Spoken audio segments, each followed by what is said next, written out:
জীববিজ্ঞানের সকল উদ্দীপক নির্ণয় আজকে আমরা এই একটা ক্লাসের মধ্যে দেখে ফেলবো। প্রতিটা অধ্যায়ে যত সকল চিত্র আছে, বৈশিষ্ট্য আছে, প্রতিটা বিষয় আজকে আমরা এখানে নোট করে আনছি, তোমাদের বুঝাই দিব কিভাবে মনে রাখবা, কিভাবে প্যাচ লাগবে না। পাশাপাশি তোমাদের এইখানে যে কনসেপ্টগুলো আছে সেই কনসেপ্টের একটা ওভারভিউ দিব অল্প সময়ের মাঝখানে। তোমাদের একই সাথে যেরকম উদ্দীপক নির্ণয় সহজ হবে, মনে থাকবে সহজে, এবং তোমাদের অনেক অনেক সিকিউ সলভের যে প্যারা আছে সেটা থেকে তোমরা বেঁচে যাবা। কেননা অনেক জায়গায় অনেক রকম সিকিউ এ অনেক রকম কথা বলছে। তো তোমার জন্য অল্প একটা পড়ার মাঝখানে এই যে শেষ রাতে তোমাদের এই এতটুকু জায়গা যদি তুমি দেখতে পারো, তোমার সিকিউ সহজে তুমি আইডেন্টিফাই করতে পারবা, এমসিকিউতে যে চিত্র আসে সেটা আইডেন্টিফাই করতে পারবা। অর্থাৎ ওভারঅল তোমার নির্ণয় নিয়ে কোনো সমস্যা ফেস করতে হবে না। ওকে, সো এই যে তোমাদের পিডিএফটা, এই পিডিএফটা হচ্ছে হোয়াটসঅ্যাপ চ্যানেল দেয়া আছে, কমেন্টে দেখো লিংক দেয়া আছে, ওইখানে অলরেডি হচ্ছে আপলোড হয়ে গেছে। ওকে, সো আমরা আমাদের আজকের এই ক্লাসটা শুরু করি। আশা করি তোমাদের দেখো এখানে সুন্দরভাবে একদম মানে তোমাদের ডিরেক্টলি যা আসে বোর্ডে যেভাবে হচ্ছে একটু বাজে ছবি দেয়, ওই বাজে ছবিগুলোই রাখছি যেন তুমি হচ্ছে সহজে নির্ণয় করতে পারো। তো শেষ একটা এক্সাম, খুবই মানে মনোযোগ সহকারে এখন এই যে তোমার প্রায় ধরো 40-45 মিনিট বা 50 মিনিটের মতো ক্লাসটা হবে। একটু দেখো প্রতি অধ্যায়ে 6-7 মিনিট করে দিলে কনসেপ্টও শেখা হয়ে যাবে, কি কি আনসার করতে হবে সেটাও তোমার জানা হয়ে যাবে। আর উদ্দীপক নির্ণয় করলে তো এমনি পারবাই, একটা 1-2 মার্ক তো এমনি ওইখান থেকে আসে। সো শুরু করি। হ্যাঁ, আমরা হচ্ছে প্রথমটা থেকে, যেটা জীববিজ্ঞানের উদ্দীপক আইডেন্টিফিকেশন, প্রথম অধ্যায় থেকে চলে আসি। অধ্যায় 1 যেটা, সেটা অধ্যায় 1-এ তোমাদের নির্ণয় সবচেয়ে বেশি অসুবিধা হয় কোন জায়গায়? দুইটা জায়গায়। এক, চিত্র দিয়ে দেয়, ভাই বুঝি না চিত্রটা কি দিছে। 2 নাম্বার বৈশিষ্ট্য দিয়ে দেয়। তো আমরা ডিরেক্টলি শুরু করি হচ্ছে প্রথমটা থেকে। জাস্ট তোমাকে একটা কনসেপ্ট বলি, প্রথম থেকে একদম লাস্ট পর্যন্ত সিরিয়ালটা জাস্ট মাথায় রাখবা, যে মনেরা, প্রোটিস্টা, ফানজাই, প্লান্টি, অ্যানিমেলিয়া। একদম আগে থেকে অ্যানিমেলিয়া পর্যন্ত আস্তে আস্তে উন্নত হবে। প্রথমে সে হচ্ছে অনুন্নত ছিল, মনে রাখ, আস্তে আস্তে আস্তে আস্তে তার উন্নতি হবে। ওকে, এতটুকু মাথায় রাখো।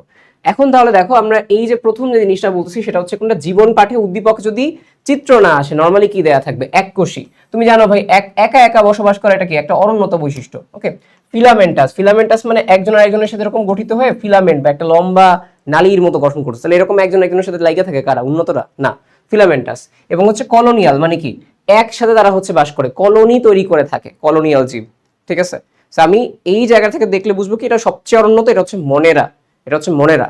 ওকে, আচ্ছা, বৈশিষ্ট্য হচ্ছে কি সুগঠিত নিউক্লিয়াস নেই, অনুন্নত। তাহলে এটা প্লাস্টিড, মাইটোকন্ড্রিয়া কিছুই নেই। মাথায় রাখবা যে এমন একটা রাজ্য যেখানে কোনো অঙ্গাণুই নেই, শুধুমাত্র একজন আছে। কে আছে সে? শুধুমাত্র রাইবোজোম। ঠিক আছে, সুগঠিত নিউক্লিয়াস নেই এখানে, মানে নিউক্লিয়াসটা ছড়ানো ছিটানো থাকে। তাহলে এটা থেকে তুমি বুঝলা সবচেয়ে অনুন্নত এটা হচ্ছে মনেরা। চিত্র দেখো, এখন চিত্রটার আইডেন্টিফিকেশনে চলে আসো। চিত্র আইডেন্টিফিকেশনে তুমি দেখবা কি, যে এইরকম ভাবে তোমার এরকম কি কলোনির মতো হয়ে আছে, তাই না? তাহলে এরকম ভাবে একটা সুতা, মানে আমরা বলি গলার মালার মতো হয়ে আছে। তাহলে এই ব্যাপারটাকে তুমি কি বলবা? এটাকে বলবা নস্টক। এটা হচ্ছে কি ভাই? এটা হচ্ছে নস্টক। নস্টক কার মধ্যে পড়ছে? নস্টক বা আমরা এখানে পাবো হচ্ছে নীলাভ সবুজ শৈবাল, যেটা তোমাদের পড়ছে হচ্ছে মনেরার মাঝখানে, মনেরার মাঝখানে। ঠিক আছে, তুমি যদি স্পেসিফাই করো নস্টক বলতে পারো, তারা আরো খুশি হবে। তারপরে বলবো এটা মনেরার মাঝখানে। এবার দেখো, যদি দেখো এরকম একটা বক্স আছে, আশেপাশে হচ্ছে এরকম চুল বের হয়েছে, এগুলো ফ্লাজেলা। ঠিক আছে, চুল বের হয়েছে, বুঝবা এটা হচ্ছে ব্যাকটেরিয়া। ব্যাকটেরিয়া কার মধ্যে পড়ছে? মনেরা।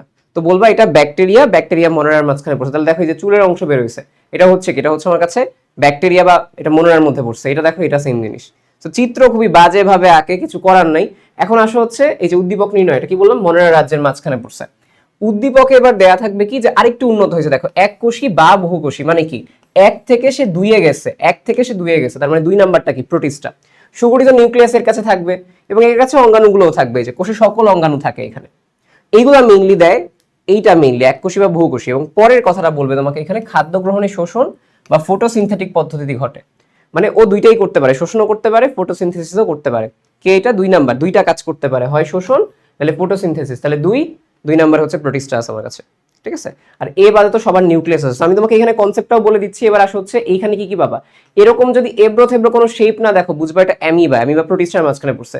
যদি দেখো এরকম পাতার মতো শেপ আছে, এটা হচ্ছে কোনটা? এই যে দেখো এইরকম দেখতে না, এটা ডি এর মতো চিন্তা করবে, এটা হচ্ছে ডায়াটম। ডায়াটম কার মধ্যে পড়ছে? প্রোটিস্টার মধ্যে পড়ছে। এইটা খুব সমস্যাজনক, এটা হচ্ছে খুবই এটিপিক্যাল দেয়, বাট আমি তারপরে তোমাদের জন্য কষ্ট করে একদম উদ্দীপক খুঁজে খুঁজে বের করছি। এরকম ভাবে এব্রো থেব্রো যদি দেয়, এটা বুঝবা স্পাইরোগাইরা। স্পাইরোগাইরা এটা একটা শৈবাল। তো এটা আসলে অনেকে মনে করো উদ্ভিদের কেস, উদ্ভিদে ফেলা যায়, প্লান্টিতে ফেলা যায়, বাট এইটাকে তোমরা হচ্ছে এখানে ক্লাসিফাই করবে প্রোটিস্টার মাঝে। স্পাইরোগাইরা কার মাঝখানে পড়ছে? প্রোটিস্টার মাঝখানে পড়ছে। ঠিক আছে, তাহলে এগুলো সব হচ্ছে প্রোটিস্টার মাঝখানে। এটা হচ্ছে স্পাইরোগাইরা, এভাবে বলবো। তো তুমি যদি আরো উদাহরণ দিয়ে দাও যে ভাই এটা ডায়াটম এটা প্রতিষ্ঠার মধ্যে পড়ছে, স্যাররা দেখবো ওইখানেই খুশি যে বাহ ছেলে ডায়াটম চিনছে, ওয়াও অসাধারণ। এবার আসে হচ্ছে এই জায়গায় আমাদের কাছে উদ্দীপকে কি দেয়া থাকবে, 3 নাম্বার যেটা, 3 নাম্বার ব্যক্তি হচ্ছে কি মৃতজীবী বা পরজীবী, এটা হচ্ছে ফাঙ্গাসের মধ্যে পড়ছে। 3 নাম্বারে কে পড়ছে, ফাঙ্গাস। 3 নাম্বারে কে পড়ছে, ফাঙ্গাস বা ফানজাই যেটা আমরা বলি। তাহলে 3 নাম্বার ব্যক্তি যে, সে হচ্ছে কি মৃত বা হচ্ছে পরজীবী। আচ্ছা এবার দেখো বৈশিষ্ট্য বলা হচ্ছে কি দেহ মাইসিলিয়াম দ্বারা গঠিত, এখানে মাইসিলিয়াম নামক অংশ থাকে, ঠিক আছে, মাইসিলিয়াম নামক অংশ এখানে হচ্ছে এই জায়গাগুলোতে থাকে মাইসিলিয়াম। সো মাথায় রাখবো এটা হচ্ছে মাইসিলিয়াম। কোষ প্রাচীর কাইটিন নির্মিত, এটা প্রায়ই আসে যে কাইটিন হচ্ছে কার মধ্যে পড়ছে, কাইটিন হচ্ছে 3 নাম্বারের মধ্যে পড়ছে। এটার মধ্যে ক্লোরোপ্লাস্টটা থাকে না, তো ক্লোরোপ্লাস্ট না থাকলে কি সে খাদ্য তৈরি করতে পারবে না, এই জন্য সে শোষণ পদ্ধতিতে খাদ্য গ্রহণ করে। শোষণ মানে কি, আরেকজনের বডিতে বসে সেইখান থেকে খাবারটা টেনে নেয়। খুব লজিক না, জাস্ট 2টা জিনিস মাথায় রাখবা এখান থেকে, শুনো 2টা জিনিস মাথায় রাখবা। 3 নাম্বার যেটা ফানজাই, ঠিক আছে, 3 নাম্বার যেটা ফানজাই, ও হচ্ছে কি, ও হচ্ছে আমরা বলি মানুষকে, মানে ও আসলে ফান পায় কিসে মাথায় রাখবা, ও আসলে মানুষের কাইটা কাইটা ফান পায়, কাইটা কাইটা ফান পায়। কাইটা মানে কি, যে ওকে কাইটা কাইটা ওর খাবার শোষণ করে নেয়, ফান করে কাইটা কাইটা, মানে কি করে, মৃতজীবী বা পরজীবী অন্যের কাছ থেকে খাবার শোষণ পদ্ধতি নিয়ে নেয়। যদি খাবার সে শোষণ করে বেঁচে থাকে, ওর মধ্যে তোমার হচ্ছে ক্লোরোপ্লাস্ট থাকে, থাকে না, দ্যাটস ইট, রিলেটেবল, ঠিক আছে, ফানজাই। এবার দেখো মানুষের আঙুলের মতো যদি দেখো, অনেকে মনে করে একটা মানুষের হাত দিছে এটা অ্যানিমেলিয়া, না, এই যে তোমার এখানে এরকম আঙুলের মতো দিছে, এই যে এরকম ভাবে দিয়ে আঙুলের মতো এরকম দিবে, এটা হচ্ছে পেনিসিলিয়াম, পেনিসিলিয়াম, ঠিক আছে। তোমাদের মাঝে মধ্যে আসতে পারে এখান থেকে ওষুধ তৈরি করা হয়, অ্যান্টিবায়োটিক, ঠিক আছে। তো এটা হচ্ছে পেনিসিলিয়াম, এটা কার মধ্যে পড়ছে, ফানজাই এর মধ্যে পড়ছে। এটা কি ব্যাঙের ছাতা বা মাশরুম বা অ্যাগারিকাস বলা হয় মাঝে মধ্যে, তো এটা হচ্ছে এর মধ্যে পড়ছে। তো তোমাদের তো এত সুন্দর করে দেয় না, তোমাদের এই যে মানুষের আঙুলের মতো দেয় এইটা, আর এইটা দেখে অনেকে মনে করে ভাই এটা তো প্ল্যান্টি গাছ, বট গাছ মনে হয় না, এরকম ভাবে উইঠা যদি এরকম ভাবে আসে তোমার বুঝবে এটা ব্যাঙের ছাতা দিছে কতগুলো একসাথে। তাহলে এটা হচ্ছে কোনটা, ফানজাই। এবং এটাকে আমরা কি বলতেছি, এটা হচ্ছে আমাদের কাছে পেনিসিলিয়াম, ঠিক আছে, বা পেনিসিলিন বলতে পারো, পেনিসিলিয়াম, ওইখান থেকে ওষুধ আসবে। আর এটা হচ্ছে কোনটা, এটা হচ্ছে ব্যাঙের ছাতা, পেনিসিলিয়াম, এটা হচ্ছে ব্যাঙের ছাতা গেল। এবার আসলে উদ্দীপকে কে দেয়া থাকে, স্বভোজী এবং শালক সংশ্লেষণকারী উদ্ভিদ। তাহলে স্বভোজী, নিজের খাবার নিজে খায়, শালক সংশ্লেষণ করে কারা, উৎপাদক, উদ্ভিদ। তাহলে উদ্ভিদ তো এটা মেইনলি করতে পারে, শালক সংশ্লেষণ মেইনলি কে করে, উদ্ভিদ, তাই না। তো এটা একটা বলছে। এবার দেখো আমরা বলতে পারি কি কোষ প্রাচীর সেলুলোজ নির্মিত, ঠিক আছে, সেলুলোজ। তাহলে এটা হচ্ছে কি, আমি তোমাকে এটা মাথায় রাখতে পারো যে কোষ প্রাচীর হচ্ছে কি সেলে রোজ খায়, ঠিক আছে, সেলে রোজ। সেলে মানে কি, সেলুলোজ চিন্তা করবে এভাবে, সেলুলোজ হচ্ছে সেলে রোজ খায়, কি খায়, শাক খায়। সেলে শাক রোজ খায়, কোনটা খাওয়া উচিত ডেলি, শাক না, তাহলে শাক হচ্ছে একটা উদ্ভিদ, ওর মধ্যে সেলে বা ছেলে রোজ কি খায়, সেলুলোজ। তাহলে এটা হচ্ছে কোষ প্রাচীরে কি থাকে, সেলুলোজ। কাইটিন, কাইটা কাইটা কি করে, ফান করে, ফানজাই। ওকে, ক্লোরোপ্লাস্ট হচ্ছে কি, থাকবে এখানে ডেফিনেটলি। এটা আর কি গণিত, এটা হচ্ছে তোমাদের একটা জননাঙ্গ, ঠিক আছে, যে দিয়ে মেইনলি হচ্ছে সে কাজটা করে, তার হচ্ছে প্রজননটা করে। আর কি গণিত, এটা মাথায় রাখবা, আর কি গণিত। আর হচ্ছে উন্নত টিস্যুতন্ত্র আছে, তো উন্নত টিস্যুতন্ত্র কার কাছে আছে, এর কাছে আছে। ওকে, সেটা মাথায় রাখবা যে আর কি গণিত, এটা কার কাছে আছে, এটা আমাদের প্লান্টির মাঝখানে আছে, ঠিক আছে। সো এটা গেল। তো এইখানে তুমি নর্মালি গাছের উদ্ভিদ দিবে, গাছ দিবে, কাঁঠাল গাছ দিবে, এগুলো তুমি চিন্তা করবে, প্লান্টি রাজ্য গেছে। এবার আসে হচ্ছে এইটা পরভোজী প্রাণী, একটু খেয়াল করো, পর পর, এটা হচ্ছে পরভোজী। আর এটা কি বলছে ভাইয়া, এটা বলছে হচ্ছে পরজীবী, পরজীবী বা মৃতজীবী, মানে অন্যের উপর জীবন ধারণ করে, অন্যের উপর জীবনটাই নির্ভরশীল। বাট মানুষের জীবন কিন্তু অন্যের উপর নির্ভরশীল না, মানুষ অন্যকে ভোজন করে, জাস্ট মাথায় রাখবা, ভোজি, ভোজন রসিককে, ফানজাই না তুমি, তুমি হলা মিয়া ভোজন রসিক, তুমি হলা হচ্ছে কাচ্চি খাও, তুমি হলো মানে মাংস খেতে পছন্দ করো, তাই না, অ্যানিমেলিয়া তোমার মধ্যে, তাই না, অ্যানিমেল, মানে তুমি হচ্ছে এটা পছন্দ করো, মাংস খাও, মাছ খাও, যাই খাও। তো এটা মেইনলি হচ্ছে আমরা কি বলতে পারি, যেটা হচ্ছে পরভোজী, ভোজন রসিককে, অন্যের উপর ভোজন রসিক, মানুষ, মানুষ অ্যানিমেলিয়ার মধ্যে পড়ছে, মিলবে, ভুল হবে, হবে না, ঠিক আছে। এবার আসলে হচ্ছে কোষে কোষ, আচ্ছা দেখো মানুষের ক্ষেত্রে কোনো কোষ প্রাচীর নাই, মানুষের কোনো প্লাস্টিক নেই, এই জন্যই সে খাবার তৈরি করতে পারে না। এর হচ্ছে কোনো কোষ গহ্বর নেই, ঠিক আছে, এরা হচ্ছে খাদ্য কি করে, গলধকরণ করে। তাই খাদ্য গলধকরণটা আমরাও করি, আমরা অ্যানিমেলিয়ার মধ্যে পড়ি। উদাহরণ বাঘ, পাখি, ব্যাঙ, এগুলার ছবি দিয়ে দেয়, ঠিক আছে। একটু যদি প্রশ্ন কঠিন হয়, প্রশ্ন আসবে হচ্ছে এটা কি, এরা অ্যানিমেলিয়ার মধ্যে, বাঘ পড়ছে, এটা কি, এটা পাখি, ওয়াও অসাধারণ পাখি, মানে সেই হচ্ছে আঁকা আঁকছে পাটা, খুব ভালো লাগছে বোর্ডের প্রশ্ন। এখন কথা হচ্ছে এই যে আমাদের কাছে এখানে বাঘের কথা বলছে, বাঘ পড়ছে হচ্ছে ম্যামেলিয়ার মাঝখানে, আমরাও ম্যামেলিয়ার মাঝখানে পড়ছি, প্রশ্ন কঠিন হইলে আজ করতে পারে, লিখলেও ভালো। বাঘ বা মানুষ এরা ম্যামেলিয়ার মধ্যে পড়ছে, এরা হচ্ছে কি, এরা এভিস এর মধ্যে পড়ছে, এরা হচ্ছে কি এভিস এর মধ্যে পড়ছে, মানে এভিস মানে পাখি, যারা পাখিদের পাখিদের ইয়া হচ্ছে আমাদের কাছে এভিস ক্লাস, আর এটা হচ্ছে ম্যামেলিয়া। আর ব্যাং যদি বলে, ব্যাঙে বলবা হচ্ছে ব্যাং উভচরের মধ্যে পড়ছে, কারণ ব্যাং কিছু সময় পানিতে কিছু সময় মাটিতে থাকে, তো ব্যাং উভচরের মধ্যে পড়ছে। এই উভচরটা আবার কার মধ্যে, এরা প্রত্যেকে হচ্ছে এই অ্যানিমেলিয়ার মধ্যে পড়ছে, অ্যানিমেলিয়ার কর্ডাটার মধ্যে। করডাটার মধ্যে পড়ছে। আমি একটু তোমাদের বলি প্রত্যেকে কিসের মধ্যে পড়ছে। এটা একটু কঠিন হইলে দেখো, অ্যানিমেলিয়া ফার্স্ট, একটা প্রাণী ওরা, এদের প্রত্যেকের মেরুদণ্ড আছে, সোজা হয়ে দাঁড়াচ্ছে, করডাটা এটা আছে। অ্যান্ড দেন এর মধ্যে ক্লাসিফাই আসে যে এর মধ্যে কেউ ম্যামেলিয়া হবে, কেউ উভচর হবে, কেউ এভিস হবে, এভাবে তুমি ক্লাসিফাই করতে পারো। That's it. তাহলে আমরা কিন্তু হচ্ছে কি আমরা আমাদের অধ্যায় 1 যেটা, এটার হচ্ছে মোস্ট ইম্পর্টেন্ট জায়গাটা শেষ করে ফেলছি। এবার আসো হচ্ছে অধ্যায় 1-এর শেষেরটা, যে তোমার জীবের নামকরণে আন্তর্জাতিক নিয়মাবলী বলবে বা শ্রেণীবিন্যাসে বিভিন্ন ধাপ বলবে। তুমি বুঝবা কি এখানে আমাদের কাছে ওই নেস্টেড হায়ারার্কি, অর্থাৎ এই যে 7টা অংশ সেটাকে বোঝায়, দ্বিপদ নামকরণকে বোঝানো হয়। কি কি থাকে? ল্যাটিন ভাষায় 2টা অংশ থাকে, গণ আর প্রজাতি নিয়ে গঠিত একটা অংশ, অথবা রাজ্য থেকে প্রজাতি পর্যন্ত ধাপগুলোর ক্রম তোমাকে আস করতে বলে। সেইভাবে দিয়ে রাখবে যে কিংডম, ফাইলাম, ক্লাস, অর্ডার, ফ্যামিলি, এভাবে হচ্ছে কি এগুলোকে আমরা বলি হায়ারার্কি। কি বলা হয়? হায়ারার্কি, মানে একটা ধাপ আর কি, হায়ারার্কি, নেস্টেড হায়ারার্কি। তো এটা দিয়ে আমি কি করি? শ্রেণীবিন্যাস করি। আর লাস্টের যে 2টা জিনাস এবং স্পিসিস, এটা দিয়ে দ্বিপদ নামকরণ করা হয়। তো এখান থেকে তোমার প্রশ্ন আসে দ্বিপদ নামকরণের হচ্ছে সুবিধা কি, অসুবিধা কি, কেন হচ্ছে দ্বিপদ নামকরণটা করা হয়। ঠিক আছে, তো আমরা হচ্ছে এবার চলে যাব হচ্ছে কোনটা, চলে যাব হচ্ছে অধ্যায় 2-এ। তোমাদের অধ্যায় 1-এর কনসেপ্ট ক্লিয়ার না? অধ্যায় 1-এ কিন্তু মনে করার ট্রিক্স আমি বলে দিচ্ছি। আমি একটা ক্লাস দিব যদিও, তোমাদের সমস্যা নেই। তোমাদের জ্ঞানমূলক অনুধাবন সব কিন্তু আগেই আমরা দিয়ে রাখছি, এটা কিন্তু হোয়াটসঅ্যাপ থেকে কালেক্ট করে নিব। অধ্যায় 2 হচ্ছে জীবকোষ এবং টিস্যু। সহজ কথা হচ্ছে এটা কিসের চিত্র, এরকম ভাবে আঙুলের অভিক্ষেপের মতো দেওয়া। এটা হচ্ছে মাইটোকন্ড্রিয়া, ছবি আঁকলে এটা বুঝবা। এছাড়া কি বলবে? এটাকে বলতে কোষের শক্তি উৎপাদন কেন্দ্র।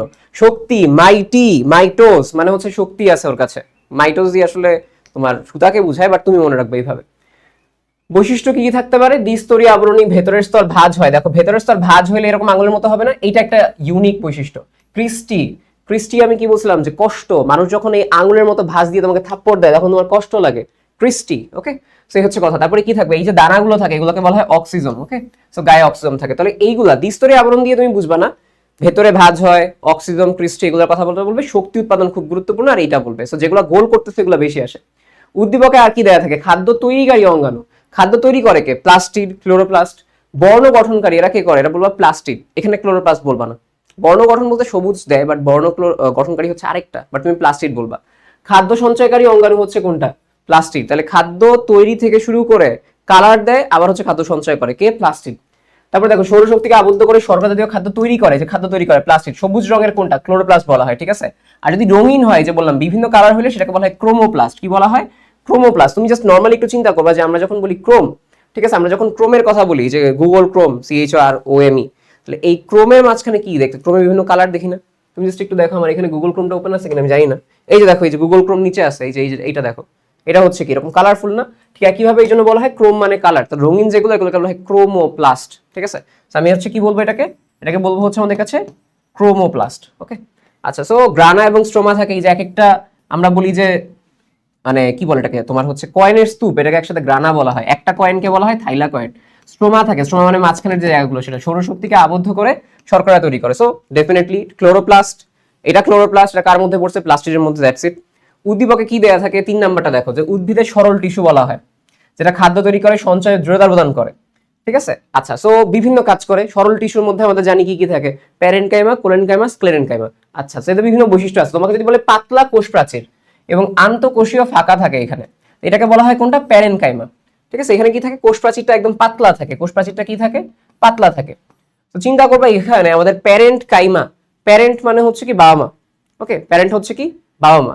তো বাবা মা আমাদের সাথে কি রকম বিহেভিয়ার করে? কঠিন বিহেভ করে নাকি নরমালি খুব ভালো, মানে পাতলা বিহেভিয়ার করে? পাতলা বিহেভিয়ার মানে বুঝছো? পাতলা মানে কি? পাতলা মানে হচ্ছে খুব একটা কঠিন না, হালকা, নরম, নরম বিহেভিয়ার। ঠিক আছে, চিন্তা করো নরম, পাতলা। ঠিক আছে, আর কঠিন, মোটা ভাবে চিন্তা করবা। আমরা কি বলি? পাতলা বিহেভিয়ার করে, পাতলা কোষ প্রাচীর। ঠিক আছে, এবং আমাদের কোনো কিছু বারণ করে না। এবং আমরা কি বলি? যে আন্তঃকোষীয় ফাঁকা স্থান, এখানে কি বলা হচ্ছে? আন্তঃকোষীয় একটা ফাঁকা স্থান থাকে। ওকে, সো চিন্তা করবা যে তুমি তোমার বাবা মা 3 জন হচ্ছে আসো, প্যারেন্টরা আসো, তোমাদের মাঝখানে একটা জায়গায় দাঁড়াইছো, তোমরা হচ্ছে একটা ফাঁকা জায়গা আছে, ফাঁকা জায়গায় দাঁড়ায় তোমরা কথা বলছো, তাহলে এটা হচ্ছে কি আন্তঃকোষীয় ফাঁকা জায়গা থাকে।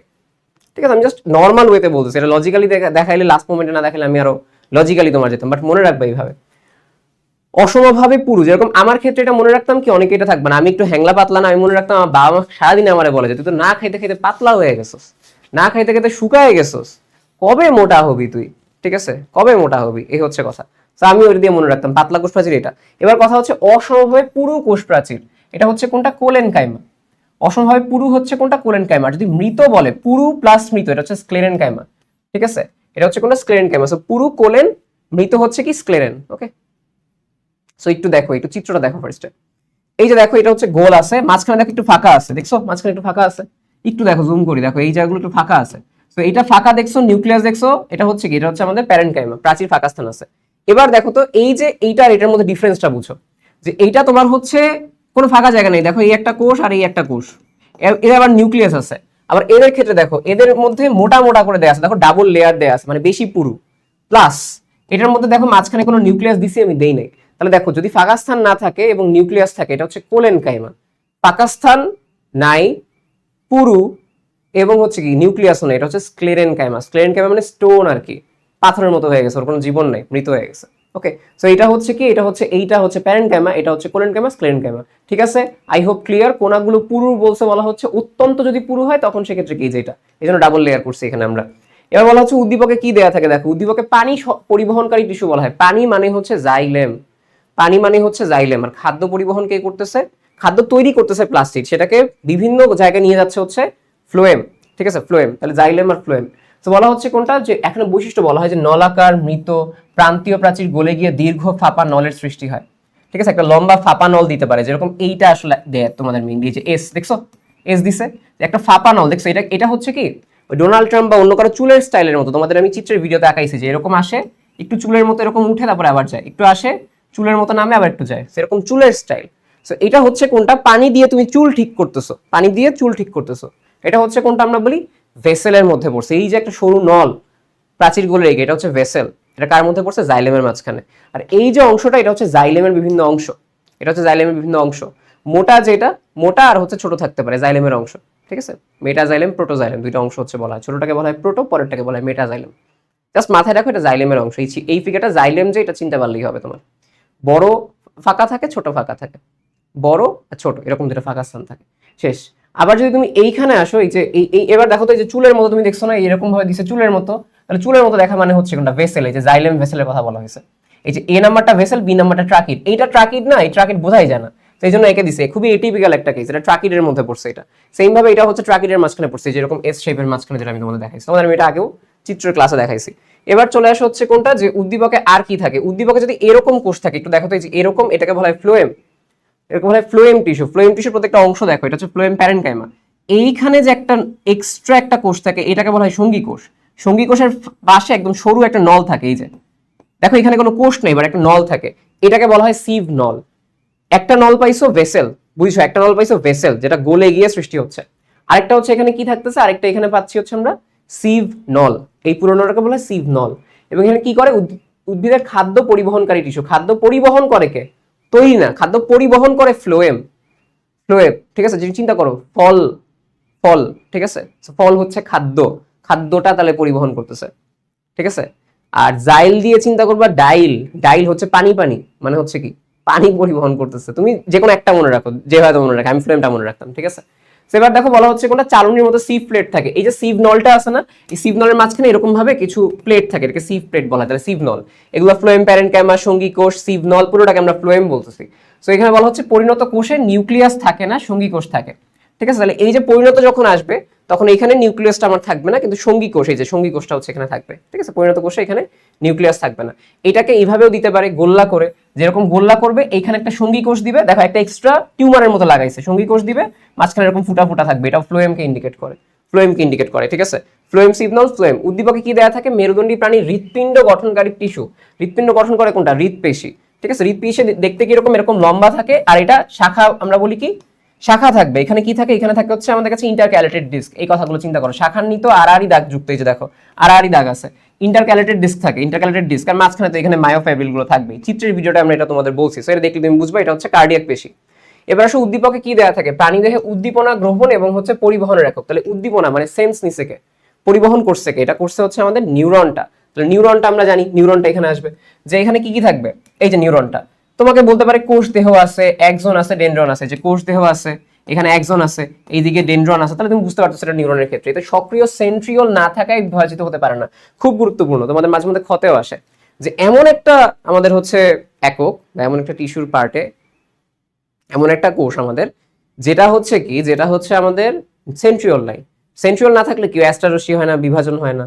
এই জন্যই কিন্তু আমরা কি করি না, আমরা ভুলে যাই না, আমরা যে স্মৃতি ধারণ করি, কোষ বিভাজন হলে তো ওই স্মৃতিটা এখান থেকে চলে যাওয়ার কথা, তাও কেন আমরা মনে রাখি, কারণ আমাদের এই যে নিউরনটা এটা বিভাজিত হয় না, কেন হয় না? সেন্ট্রিওল থাকে না, ঠিক আছে, এটা মাথায় রেখো। সো এখানে বলা হচ্ছে তারকাকৃতির যে কোষ দেহ থাকে, লম্বা লেজের মতো একজন থাকে, এই যে লেজের মতো একজন থাকে, শাখা প্রশাখা বিভিন্ন থাকে, এটা চিত্র দিয়ে রাখে আর কি, চিত্রের মধ্যে, ঠিক আছে। তো চিত্রটা এটা স্নায়ু টিস্যু বা নিউরনের কথা বলা হয়েছে, যেমন স্নায়ু টিস্যুর একক হচ্ছে কোনটা? নিউরন। এবার দেখা হচ্ছে উদ্দীপকের দেয়া থাকে কোনটা? যে কোষের যাবতীয় কাজ নিয়ন্ত্রণকারী কেন্দ্র। আচ্ছা, কোষের কাজ কে নিয়ন্ত্রণ করে, মানে কোষের বস কে? কোষের বস বা তোমাকে বলবে কোষের মস্তিষ্ক, যেরকম আমাদেরকে পুরোটা, আমাদের পুরো বডিকে নিয়ন্ত্রণ করে মস্তিষ্ক, কোষের কে নিয়ন্ত্রণ করে কি? কোষের মস্তিষ্ক বা কোষের বস, কোষের বসকে নিউক্লিয়াস। সেটা বলা হচ্ছে এর মধ্যে নিউক্লিয়ার মেমব্রেন থাকে, নিউক্লিওপ্লাজম, নিউক্লিওলাস, ক্রোমাটিন জালিকা, এগুলো তোমার টুকটাক থাকে। এখানে নিউক্লিয়াসের ছবি দিবে এবং এটা তোমরা চিনো, এটা নিয়ে কোনো সমস্যা নেই, একদম মানে সবাই পারে। সো বংশগতির বৈশিষ্ট্য বহন করে, তোমাকে বলবে বংশগতির বৈশিষ্ট্য কে বহন করে, দুইটা বুঝায়, ক্রোমোজোমকেও বুঝায়, নিউক্লিয়াসকেও বোঝায়। বাট তার সাথে তোমাকে বলে দ্বিস্তরী আবরণ, নিউক্লিওলাস, এগুলো থাকে কোষের কাজ নিয়ন্ত্রণ করে, তুমি এটা বলবা নিউক্লিয়াস। সো তার সাথে ক্রোমোজোমটাও বলে দিবা যে বংশগতির সাথে ক্রোমোজোমটাও রিলেটেড, সেফ থাকার জন্য, ঠিক আছে। নিউক্লিয়াসও বলবা, ক্রোমোজোমও বলবা। গোলাকার অঙ্গাণু, তারপরে দ্বিস্তরী ছিদ্রযুক্ত আবরণ, এই যে ছিদ্র থাকে এখানে, ভেতরে পেঁচানো সুতার মতো অংশ আছে, ক্রোমাটিন তন্তু। এবার বলা হচ্ছে উদ্দীপক নির্ণয়, নিউক্লিয়াস। বলা হচ্ছে উদ্দীপকে কি দেয়া থাকে? বংশগতির ভৌত ভিত্তি, ধারক ও বাহক, খুব গুরুত্বপূর্ণ। ডিরেক্টলি যদি এইভাবে আসে, দেখো বংশগতির বৈশিষ্ট্য বহন এভাবে না, বংশগতির ভৌত ভিত্তি, ভৌত, ভূতের কথা বলে, ভূত হইলেই ক্রোমোজোম আসবে, ভূত আসলেই কি আসবে? ভূত আসলেই আসবে জম, ভয়, ক্রোমোজোম, ঠিক আছে। ধারক বাহক হচ্ছে কি? ধারক বাহক হচ্ছে ক্রোমোজোম। সো কোষ বিভাজনের সময় দৃশ্যমান হয় এটা মেটাফেজের সময়, এটা সেন্ট্রোমিয়ার থাকে, বাহু থাকে, এই যে মাঝখানে আমরা একটা অংশ আঁকছিলাম না, এই যে এটা সেন্ট্রোমিয়ার, আর এগুলো হচ্ছে কি থাকে? বাহু থাকে, এটাও তোমাকে বলতে পারে। ক্রোমাটিড নিয়ে গঠিত হয়, যে পুরোটাকে আমরা ক্রোমাটিড বলতেছি, ক্রোমোজোমও ক্রোমাটিডও। এখন মেইনলি হচ্ছে জাস্ট ছোট্ট করে কনসেপ্ট বলে দেই, জাস্ট এটা এখন না, ইন্টার হিসেবে পড়ো, পুরোটাকে ক্রোমোজোম বলতেছি, এটা একটা ক্রোমাটিড, এটা একটা ক্রোমাটিড, মানে পুরো একটাকে আমরা ক্রোমাটিড বলি, এটাকে আরেকটা ক্রোমাটিড বলি। তাহলে এটাকে আমরা ক্রোমোজোমও বলতে পারি, ক্রোমাটিডও বলতে পারি, জাস্ট মাথায় রাখো ডিফারেন্স, এখন মাথায় রাখা লাগবে না, এটা আমরা ইন্টারে পড়বো। এক্স আকৃতির বা দণ্ডাকৃতির বস্তু যার মাঝখান বা একপাশে গোলাকার সেন্ট্রোমিয়ার থাকে, এই যে এক্স আকৃতি যদি হয়, মাঝখানে বা এক পাশে মাঝে মধ্যে সেন্ট্রোমিয়ার থাকতে পারে, তো ওই হিসেবে ভিএল জেআই আমরা দেখছিলাম, ওইটা হচ্ছে হতে পারে। এবার উদ্দীপক নির্ণয়, ক্রোমোজোম প্রাণীদের চলন এবং অভ্যন্তরীণ অঙ্গের সঞ্চালনকারী। তাহলে চলন মানে কি? আমরা এই যে মুভ করতেছি, কেন? এই পেশিটা সংকুচিত হচ্ছে। অভ্যন্তরীণ অঙ্গ, এই যে আমাদের পাকস্থলী বা নড়াচড়া করতেছে, এগুলো হচ্ছে কি? এগুলো পেশির কারণে হচ্ছে। সো এখানে বিভিন্ন টাইপের পেশি থাকে, আগে ফার্স্ট এখানে চিত্র দেখে আইডেন্টিফাই করো। দেখো লম্বা লম্বা কোনো শাখা নাই, শাখা আছে নাই, এবং এই লম্বা লম্বা আছে, এটা হচ্ছে কি? এটা হচ্ছে আমাদের কাছে কোনটা? ঐচ্ছিক পেশি, ঠিক আছে, ঐচ্ছিক পেশি বা ডোরা কাটা পেশি। আর এইটা যেটা শাখা আছে, এটা হচ্ছে কি? এটা হচ্ছে আমাদের কাছে কার্ডিয়াক পেশি বা হৃৎপেশি। আর মাকু আকৃতি যদি হয়, সেটাকে বলা হবে কোনটা? সেটাকে বলা হবে অনৈচ্ছিক পেশি। মাকু কোনটা? অনৈচ্ছিক পেশি, ঠিক আছে। আচ্ছা, এবার দেখো আড়াআড়ি, ডোরা কাটা এবং ইচ্ছাধীন যদি হয়, এবং এখানে এই যেটা বলা হচ্ছে ঐচ্ছিক পেশি, ইচ্ছাধীন যদি হয়। মাকু আকৃতির হইলে, দাগবিহীন হলে অনৈচ্ছিক পেশি, শাখান্বিত, ডোরা কাটা, ইন্টারক্যালেটেড ডিস্ক থাকলে হৃৎপেশি। তাহলে তিনটাই হচ্ছে আমরা এখানে পড়ে ফেললাম, তোমরা উদ্দীপক নির্ণয়টা এটা আশা করি বুঝতে পারছো। এবার চলে আসো, উদ্দীপকে দেয়া আছে কি? যে প্রাণীকোষে বিভাজনে সাহায্যকারী অঙ্গাণু, প্রাণীকোষে বিভাজনে সাহায্যকারী করতেছে, প্রাণীকোষে, তাও প্রাণীকোষে করতেছে সেন্ট্রিওল, সেন্ট্রিওল শুধুমাত্র প্রাণীকোষে থাকে। এটাও বলা হয় যে কোষ বিভাজনের সময় মাকুতন্তু বা অ্যাস্টারে গঠন করে দুটি ফাঁপা নলাকার গঠন, যা একে অপরের সাথে সমকোণে থাকে। এই যে ফাঁপা নলাকার দুইটা গঠন থাকে, বিস্কিটের ডিব্বা, তোমাদের আমি চিত্র আঁকার সময় বলছিলাম যে বিস্কিটের ডিব্বা বা ফাঁপা নলাকার গঠন থাকে, ঠিক আছে। সো যদি তোমাকে কখনো বলে যে ফাঁপা নলাকার গঠন, নলাকার, ওইটা হবে কোনটা? ওইটা হবে সেন্ট্রিওল। পুরোটা সেন্ট্রোজোমটাই ব্যাখ্যা করবার, পুরো যে জায়গাটা এই মাঝখানের তরল সহ, সেটাকে বলা হয় সেন্ট্রোজোম, ঠিক আছে, সেন্ট্রোজোম। সেন্ট্রিওল হচ্ছে ফাঁপা নলাকার যে জায়গাটা, ওলের মতো ধরো ফুলে আছে, এখানে চিন্তা করবা বিস্কিটের ডিব্বা, আর হচ্ছে পুরোটাকে সেন্ট্রোজোম বলা হচ্ছে, ঠিক আছে। এটা হচ্ছে কি করতেছে? অ্যাস্টার রশ্মি তৈরি করতেছে, কোষ বিভাজনে সাহায্য করতেছে, কার ক্ষেত্রে? প্রাণী কোষে, এবং প্রাণী কোষে আছে এটা, উদ্ভিদ কোষে নাই। এবার আসলে হচ্ছে মানবদেহের পরিবহন, প্রতিরক্ষা এবং কাঠামোতে। পরিবহন মানে হচ্ছে কি? এই যে আমাদের অক্সিজেন পরিবহনের যে কাজটা রক্তের মধ্যে কে করে? আরবিসি বা লোহিত রক্তকণিকা। প্রতিরক্ষা মানে হচ্ছে এই যে আমাদের রোগ বালাই হচ্ছে না, এটা কেন? শ্বেত রক্তকণিকা বা হোয়াইট ব্লাড কর্পাসাল আমরা বলি, শ্বেত রক্তকণিকার কারণে। কাঠামো গঠন যেটা আমাদের কাছে বলা হচ্ছে, কাঠামো গঠনটা এভাবে মনে রাখো, রক্ত জমাট বাঁধার ক্ষেত্রে, এটা জাস্ট এখানে মাথায় রাখো, রক্ত জমাট বাঁধা। এই যে ধরো রক্তনালী ছিঁড়ে গেছে, এটাকে আবার গঠন করা, কাঠামো গঠন, তাহলে রক্ত জমাট বাঁধা এটা আসতে পারে। আরেকটা এখানে বোঝানো হয় কাঠামো গঠন, এই যে তোমার হাড্ডি গুড্ডি আছে, হাড্ডি গুড্ডি তৈরি করা, এটাও হচ্ছে কার মধ্যে পড়ছে? এই যোজক টিস্যুর মাঝখানে পড়ছে। তাহলে এখানে আমরা কি পড়তেছি? যে যোজক টিস্যু, দেখো তরল যোজক টিস্যু, এর মধ্যে কি আছে? আমরা বলি রক্ত। তরল যোজক টিস্যু, রক্ত যে অক্সিজেন পরিবহন করে, কে করে? লোহিত রক্তকণিকা। রোগ প্রতিরোধ কে করে? শ্বেতকণিকা। রক্ত জমাট বাঁধায় কে? অনুচক্রিকা। দেহের কাঠামো গঠন করতেছে কে? অস্থি। দেহের কাঠামো কে গঠন করতেছে? এই যে অস্থিগুলো। তাহলে এরা প্রত্যেকে কি? যোজক টিস্যু। দেখো আমার এই যে গলার সাথে এই হাতের এই পর্যন্ত সংযোগ করে দিছি না, তাহলে হাড্ডি একটা যোজক টিস্যু। আবার আমার এখান থেকে শ্বাস নিচ্ছি অক্সিজেন, এটা আবার এইখানের কোষে চলে যাচ্ছে, তাহলে কি পরিবহন করতেছে কে? রক্ত। তাহলে রক্তে যা আছে সবাই যোজক টিস্যুর মাঝখানে পড়ে। রক্তটা তরল যোজক টিস্যু, এটা তরল যোজক টিস্যু না, ঠিক আছে, কঠিন। সো তোমাকে যদি এরকম ভাবে গোল্লা দেয় আর এই যে এরকম ভাবে এরকম দেয়, এরকম শেপ দেয়, ঠিক আছে, এরকম একটু বাঁকা শেপ দেয়, বাইকনকেভ বলা হয় এটাকে, বা দ্বিউত্তল, এত কিছু ভাবা লাগবে না, বাঁকা শেপ দিছে, এটা হচ্ছে লোহিত রক্তকণিকা। তুমি যদি দেখো এরকম কোনো হচ্ছে গোল্লা করে দেয়া আছে, পাশাপাশি হচ্ছে এরকম ভাবে কিডনি শেপ, কিডনি কিরকম দেখতে হয়, কিডনি যে এরকম দেখতে হয় কিডনির মতো, বা হচ্ছে হেডফোনের মতো, এই যে কানের হেডফোনের মতো, কানের হেডফোনের মতো যদি শেপ দেখো এইগুলো, এবং মাঝখানে দেখবা ডট ডট ডট ডট দেয়া আছে, বুঝবা কি এটা হচ্ছে আমাদের শ্বেত রক্তকণিকা, শ্বেত রক্তকণিকা। আর এরকম ভাঙাচোরা শেপ যদি দেয়, ভাঙাচোরা শেপ দিয়ে যদি বলে রক্তের কোন একটা অংশ, এটা অনুচক্রিকা। ভাঙা হচ্ছে কি, ভাঙাচোরা হচ্ছে অনুচক্রিকা। শ্বেত রক্তকণিকা কি একটা স্ট্রাকচার, সুন্দরভাবে হেডফোন ও শ্বেত রক্তকণিকা, ঠিক আছে। শ্বেত চিন্তা করবা হচ্ছে এরকম যে হচ্ছে হোয়াইট আধুনিক মানে গান শুনতেছে, ঠিক আছে, এটা হচ্ছে অবস্থা। আর এটা হচ্ছে কি লোহিত রক্তকণিকা। ওকে, এই হচ্ছে ওভারঅল কথা। এই যে বলা হচ্ছে ডিস্ক আকৃতি বা লোহিত রক্তকণিকা ডিস্ক আকৃতির থাকে, দানাদার যদি হয় সেটা রক্তকণিকা, খণ্ডাংশ অনুচক্রিকা, মেট্রিক্স যুক্ত ফাইব্রাস টিস্যু থাকতে পারে। যে এখানে ফাইব্রাস টিস্যু তোমাদের এখানে থাকতে পারে, এটা চিত্র আসে না মেনলি। যোজক টিস্যু কথা বলা হচ্ছে রক্তকণিকা বা তরল থাকে, আর স্কেলিটাল বানিকে আমাদের কাছে যে হাড্ডি গুড্ডি আছে তার যোজক টিস্যু। উদ্দীপকে কি দেওয়া থাকে আমরা বলি অঙ্গের আবরণ বা গ্রন্থি সৃষ্টিকারী টিস্যু, এটা হচ্ছে একটু কম আসে, এটা এমসিকিউ তে বেশি আসে। অঙ্গের আবরণ বা গ্রন্থি সৃষ্টি করতেছে। আচ্ছা, তাহলে আমরা কি, এই যে আমার ভেতরের যে অঙ্গগুলো আছে, বা এই যে আমাদের লালা গ্রন্থি থেকে লালা বের হচ্ছে, তাহলে এই গ্রন্থি সৃষ্টিকারী টিস্যু হচ্ছে কোনটা, এটা হচ্ছে আবরণী টিস্যু। চিন্তা করো, আমাদের অন্ত্রের আবরণ বলছে, তাহলে এটা আবরণী টিস্যু, ঠিক আছে, অন্ত্রের আবরণ। আবার এই যে গ্রন্থি আছে, এই গ্রন্থিও হচ্ছে আবরণীর মাঝখানে পড়ছে। আবরণী টিস্যুগুলো কি করে জানো, শুধু আবরণ দেয় না, ক্ষরণও করে, শুধু আবরণ দেয় না, ক্ষরণও করে। কিভাবে মনে রাখতে পারো তুমি এটা, এইভাবে এভাবে মনে রাখতে পারো, জাস্ট মনে রাখার জন্য বলতেছি। এই যে আমার স্কিনটা, এটা একটা আবরণ না, স্কিন একটা আবরণ না, এখান থেকে ঘাম বের হচ্ছে, তাহলে এটা ক্ষরণও করতেছে। তাহলে ক্ষরণ কে করতেছে, আবরণী টিস্যু। স্কিনও একটা আবরণ, ডিরেক্টলি ভাবে আসে না, বাট মনে রাখার জন্য বললাম। কোষগুলো ভিত্তি পর্দার উপর সাজানো থাকে, কোষগুলো চ্যাপ্টা যদি হয়, চ্যাপ্টা হইলে স্কোয়ামাস, যেরকম মাছ কেমন হয় চ্যাপ্টা, স্কোয়ামাস চ্যাপ্টা। ঘন, ঘন মানে হচ্ছে কিউব, তাহলে ঘনাকার হচ্ছে কিউব। এটা স্তরীভূত মানে হচ্ছে অনেক লম্বা থাকতে পারে, ঠিক আছে।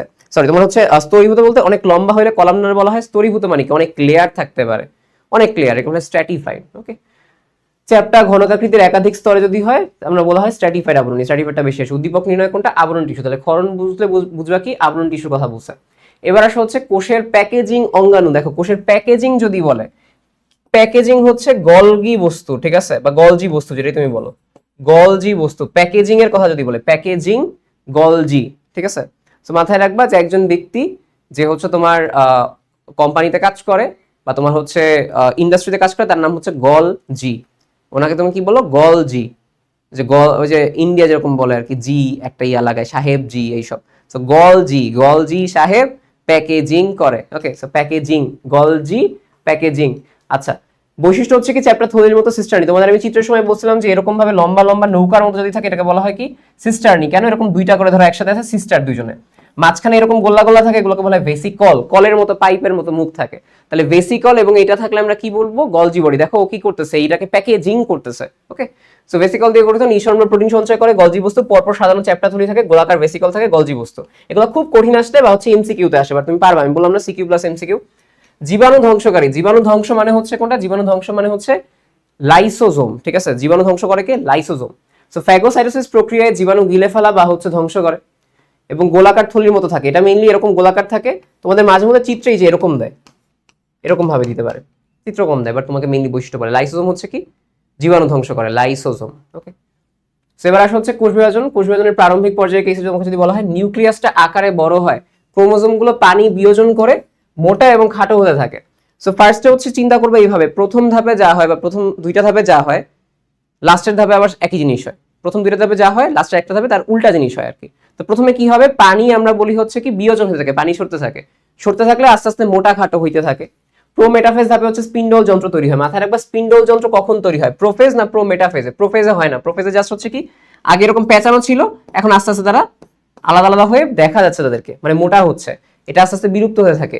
সেকেন্ড ধাপে এসে কি হয়, সেকেন্ড ধাপে এই যে স্পিন্ডল যন্ত্রটা আসতে থাকে, আর এই যে আমাদের কাছে ক্রোমোজোম গুলো থাকে, মানে মাঝখানে থাকে না, বিভিন্ন অঞ্চলে থাকে। তো এই কথাগুলো আর মেইনলি বলা হয় নিউক্লিয়ার মেমব্রেন বিলুপ্ত হতে শুরু করে, নিউক্লিয়াসের ভিতরে সুতার মতো কি থাকে, ক্রোমোজোম থাকে প্রোফেজে। স্পিন্ডল তন্তুর আবির্ভাব ঘটে কখন, আবির্ভাব ঘটে হচ্ছে প্রোমেটাফেজের কেসে।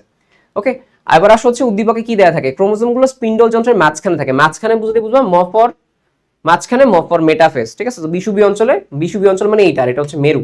ওকে, সেটা হচ্ছে কোনটা, এটাই বেশি আসে, এটা হচ্ছে আমাদের মেটাফেজের কেসে। এবার আসা হচ্ছে মাইটোসিসের পরে আমাদের কাছে যেটা হচ্ছে অ্যানাফেজ, অ্যানাফেজে কি হয়, গতি হয়, যে তোমাদের বলছিলাম যে হাতটা এরকম পিছে রেখে এমনি এমনি এমনি এমনি দৌড়ায় দুই মেরুতে, তাহলে দুই মেরুতে দৌড়াইছে, এটাকে আমরা কি বলি, এটাকে বলা হয় অ্যানাফেজ। ঠিক আছে, অ্যানাফেজ মানে হচ্ছে কি গতি আর কি, যে গতি পর্যায়ে আর কি। সো এটাই তোমাদের এখানে পাবা, এবং এই জায়গায় ভিএল জে এর মতো আকৃতি হবে। দেখো তো এটাকে এখন কিসের মতো লাগতেছে, ভি এর মতো না, ভি এর মতো লাগতেছে না, এবং এল জি আই বিভিন্ন শেপ হচ্ছে, এটা হইতে পারে। সো এবার আসা হচ্ছে যে উদ্দীপকে কি দেয়া থাকবে, 5 নাম্বারটা কোষ বিভাজনের শেষ পর্যায়ে বা প্রোফেজের বিপরীত পর্যায়ে। তো দুই মেরুতে নতুন নিউক্লিয়ার মেমব্রেন নিউক্লিওলাসের আবির্ভাব ঘটে, বলছিলাম কি আগে প্রথম দুইটা বিলুপ্ত হয়েছে, এবার আসবে। আগেটায় জল সরে গেছে, এবার জল যোজন হবে, সবকিছু আবার নতুন করে আসা শুরু করবে, এটাকে বলা হয় টেলোফেজ। সো বলা হচ্ছে ক্রোমোজোমগুলো সরু লম্বা হয়, জট পাকিয়ে নিউক্লিয়ার রেটিকুলাম তৈরি হয়। তোমার চিত্রের মধ্যে কি দেওয়া থাকবে, দুই প্রান্তে দুইটা নিউক্লিওলাস, আমার নতুন দুইটা নিউক্লিয়াস তৈরি হচ্ছে। এই যে আমার স্পিন্ডল তন্তুটা, স্পিন্ডল যন্ত্র আস্তে আস্তে বিলুপ্ত হচ্ছে, দেখছো ডট ডট দিয়ে, মাঝখানে কি আসতেছে, এই যে কোষ প্লেট আসতেছে, এই কথাগুলো বলবে যে কোষ প্লেট আসতেছে, নতুন তৈরি হচ্ছে, এটাকে বলা হয় টেলোফেজ। তাহলে এই চিত্র দেখে তুমি আশা করি বুঝতে পারবা। তোমাকে যদি কখনো বলা হয় 2n থেকে n হয়েছে প্রথম ধাপে, তারপরে আবারও সেটা কি হয়েছে, এই যে প্রথমে হচ্ছে মিওসিস হয়েছে, এন হয়ে গেছে, এরপরে মাইটোসিস করে এন আর এন হয়েছে, এখানে আসলে কোন প্রক্রিয়া বুঝাইছে, মাইটোসিস না মিওসিস? মিওসিস। তোমরা আবার বলো না ভাই এন থেকে এন হয়েছে, এটা তো মাইটোসিস, এটা মাইটোসিস বিভাজন, বাট পুরোটা আসলে মিওসিসের মধ্যেই পড়ছে। মিওসিসে কি হয় জানো, একটা থেকে চারটা এন তৈরি হয়, একটা থেকে দুইটা এন তৈরি হয় না, একটা থেকে চারটা এন তৈরি হয়, তাহলেই পুরো একটা মিওসিস সম্পন্ন হয়। পুরো একটা মিওসিসে কি হয়, একটা 2n থেকে চারটা এন তৈরি হয়, মাথায় রাখবা।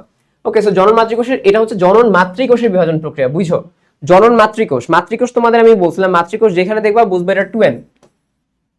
জনন যেহেতু জনন কাজে, সে জনন কোষ তৈরি করবে, এটা হচ্ছে n, মাথায় রাখবা। জনন মাতৃকোষ 2n, আর এটা শুধু জনন কোষ, মাতৃ বললে 2n, কোষ বললে জনন কোষ বললে n, এটা মাথায় রেখে যদি প্রশ্ন খুব কঠিন হয় তখন তোমার এটা দেয়, অনেকে ভুল করে, অনেক কমনলি ভুল করে। দেহকোষের বিভাজন প্রক্রিয়া যদি বলে, আমাদের দেহকোষ অর্থাৎ আমাদের নর্মাল জনন কোষ না, দেহকোষের বিভাজন কোনটা, বৃদ্ধি করতেছে, তাহলে এটা কি হয়, 2n থেকে 2nই থাকে, 2n থেকে 2nই হয়, এক্ষেত্রে দুইটা হয়, সমগুণ সম্পন্ন হয়, এটা হচ্ছে মাইটোসিস, সমগুণ সম্পন্ন হয়। ঠিক আছে, এই যে দেখো 2n থেকে 2n এই ফিগারটা দিবে, এটা মাইটোসিসের মাঝখানে পড়বে। আর এইটাও হচ্ছে তোমাদের একটু কঠিন যদি করে, সেক্ষেত্রে কিছু হচ্ছে ওই কলেজের পরীক্ষায় বা টেস্ট পরীক্ষায় বিভিন্ন জায়গায় দিয়ে থাকে, ক্যারেট বানানো জায়গায় করতে, সেটাই আর কি। কোষের অস্বাভাবিক বৃদ্ধি যদি হয়, অর্থাৎ কোষ নর্মালি কি সিস্টেম্যাটিক্যালি একটা থেকে দুইটা হওয়ার কথা, দুই থেকে চারটা হওয়ার কথা, তারপরে একটু রেস্ট নেওয়ার কথা। কিন্তু কোষ যদি মনে করে আমি কারো কথা শুনবো না, আমি মানি না কোনো আইন, আমি ইচ্ছা মতো হচ্ছে আমার কোষ বিভাজন করতেছি, তাহলে কি হবে, অনেক কোষ বিভাজিত হয়ে টিউমার হবে, ওই টিউমার থেকে বড় তোমার ক্যান্সার হবে। তো বলা হচ্ছে কোনটা, কোষ বিভাজনের নিয়ন্ত্রণ যদি নষ্ট হয়ে যায়, তখন বেশি করে কোষ বিভাজন হবে, টিউমার সৃষ্টি হবে, প্যাপিলোমা ভাইরাস। আমি যদি তোমাকে বলি একটা ভাইরাস আছে, যে ভাইরাস যদি অ্যাটাক করে আমাদের কোষ বিভাজন ভালো মতো হয় না, বেশি করে কোষ বিভাজন হয়, মানে কোষ বিভাজনের নিয়ন্ত্রণটা নষ্ট হয়ে যায়, বেশি করে কোষ বিভাজিত হয়, টিউমার হয়, ক্যান্সার হয়। সেটাই বলা হচ্ছে যে প্যাপিলোমা ভাইরাসের E6 E7 জিনের কারণে টিউমার, ক্যান্সার এগুলো হয়। একটা কোষ থেকে অনিয়ন্ত্রিতভাবে যদি অনেকগুলো অস্বাভাবিক কোষ সৃষ্টি হয়, অস্বাভাবিক কোষ, তখন এটা তোমার যদি ডায়াগ্রাম দিয়ে দেয় বুঝবা হচ্ছে এটা। সো অস্বাভাবিক কোষ বিভাজন বা হচ্ছে ক্যান্সার। অধ্যায় 4-এ চলে আসো, জীবনী শক্তি। তোমাকে যদি কখনো বলে গ্লুকোজের সম্পূর্ণ জারণ, গ্লুকোজের সম্পূর্ণ জারণ মানে কি, শ্বসন, সবাত শ্বসনের কথা বলছে। গ্লুকোজের সম্পূর্ণ জারণ মানে কি, সবাত শ্বসন হয়েছে। সবাত শ্বসনে কি হয়, এই যে আমাদের কাছে এখানে কি থাকে, এখানে থাকে হচ্ছে গ্লুকোজ, এই রিয়াকশন একদম ভালোভাবে মনে রাখবা, সহক সহ। এটা হচ্ছে গ্লুকোজ, এটা হচ্ছে 6 অক্সিজেন, এনজাইম থাকে বিভিন্ন, 6 কার্বন ডাই অক্সাইড, 6 H2 এবং এনার্জি। মাথায় রাখবা সবাত শ্বসনে বিপুল পরিমাণ এনার্জি তৈরি হয়, কি হয়, বিপুল শক্তি তৈরি হয়। আর যদি বলে কম শক্তি, সেটা হচ্ছে কি, সেটা হচ্ছে অবাত শ্বসন। তো এটার কি কি হবে, গ্লুকোজ থেকে ফার্স্টে পাইরুভিক অ্যাসিড, পাইরুভিক অ্যাসিড থেকে অ্যাসিটাইল কোয়ে, এরপরে ক্রেবস চক্র। এই চক্রগুলো কোথায় হয়, সবাত শ্বসনে হয়। এটা কিসের মধ্যে, গ্লুকোজের সম্পূর্ণ জারণের মধ্যে পড়ছে, সম্পূর্ণ জারণ, তোমরা সবাত শ্বসন বলতে বুঝবা সম্পূর্ণ জারণ। ওকে, এবং এখানে একটা জিনিস বলা হয়, এই যে ধরো কি বুঝছো, এটা বুঝছো, পাতাটা কি গ্রহণ করতেছে, অক্সিজেন, পাতাটা কি ত্যাগ করতেছে, কার্বন ডাই অক্সাইড। সবাই কি মনে করে, এটা তো পাতাই, এটা তো সালোক সংশ্লেষণই হবে। আগে দেখবা কি গ্রহণ করতেছে, অক্সিজেন গ্রহণ মানে কি, শ্বসন, কার্বন ডাই অক্সাইড গ্রহণ মানে কি, সালোক সংশ্লেষণ। ঠিক আছে, বলবে এই অঙ্গাণুটা কি করে, এটা মাইটোকন্ড্রিয়া, এটা কি করে, শ্বসনের কাজ করে। ঠিক আছে, সো বলা হচ্ছে সবাত শ্বসন বা শ্বসন। মাইটোকন্ড্রিয়া বিতে কি হয়, কোনটা হয় স্পেসিফিক্যালি, ক্রেবস চক্র এবং ইলেকট্রন ট্রান্সপোর্ট সিস্টেম। এর মধ্যে সবাত শ্বসন হচ্ছে, তার মধ্যে কোনটা, ক্রেবস চক্র এবং ইলেকট্রন ট্রান্সপোর্ট সিস্টেম। আর তাহলে এই যে আমাদের কাছে যে প্রথমটা বলছিলাম আমি, প্রথমটা কোনটা, গ্লাইকোলাইসিস, সেটা কোথায় হয়, সাইটোপ্লাজমে। সাইটোপ্লাজম মানে হচ্ছে এই যে ধাত্রটা থাকে, এটা হচ্ছে কি হয়, এটা গ্লাইকোলাইসিস হয়। ঠিক আছে, আচ্ছা। উদ্দীপক এবার দেওয়া থাকে, যদি বলি গ্লুকোজের অসম্পূর্ণ, অসম্পূর্ণ বুঝলি বলবো অবাত শ্বসন, অবাত শ্বসনে কোনো অক্সিজেন থাকে না। ঠিক আছে, এটা আমরা কি বলি, অসম্পূর্ণ জারণকে বলা হয় ফার্মেন্টেশন, বা এটা হচ্ছে অক্সিজেনের অনুপস্থিতিতে হয়ে থাকে।